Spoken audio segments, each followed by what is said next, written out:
ఎఫెసీ సంఘములో ఒక సంఘ బిడ్డ ఇంటికి వెళ్తే ఆ కుటుంబం ఏం చేసిందంటే ఒక జాంకాయ ఇచ్చింది, ఒక ముక్క కొరికారు.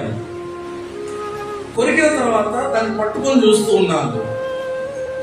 ఆ ఇంటి వారు అంటున్నారు, అయ్యా నువ్వు ఎంతో ప్రేమగా మా ఇంటికి వచ్చావు కదా, నేను వేసిన జామ చెట్టులో మొట్టమొదటి కాసి ముగ్గినటువంటి కాయ నీకు ఇచ్చానయ్యా, తినండి అంటూ ఉన్నారు. నేనేమో తినట్లేదు, పట్టుకొని చూస్తూ ఉన్నాను. ఒక ముక్క కొరికిన తర్వాత వారు అంటున్నారు, అయ్యా తినండి అయ్యా అంటూ ఉన్నారు. అప్పుడు నేను అడిగాను, అమ్మా ఇది ఏ చెట్టుకి కాసిందమ్మా కాయ అని అడిగారు. అప్పుడు వారు అంటున్నారు, అయ్యా కొన్ని సంవత్సరాల క్రితము ఒక జామ చెట్టు తీసుకొచ్చాం, ఒక వేప చెట్టు తీసుకొచ్చాం. ఏమేమి తీసుకొచ్చారు?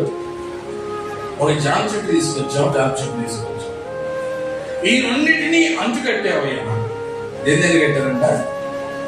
జామ చెట్టుని, వేప చెట్టు. అయ్యా చాలా బాగుంటాయి అనుకుంటున్నాం, ఆ కాయ ఇంకా నేను తినలేదు కానీ మీకే మొట్టమొదటి కాయ ఇస్తున్నాం, ఇంక తినండి అన్నారు. ఇప్పుడు నేను ఎందుకు తినట్లేదు చెప్పండి? చేరుంది. చూడడానికి కాయ ఎలా ఉంది? జామకాయ రూపమే.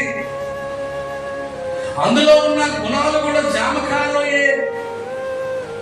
దానితో పాటు ఏ గుణం యాడ్ అయింది?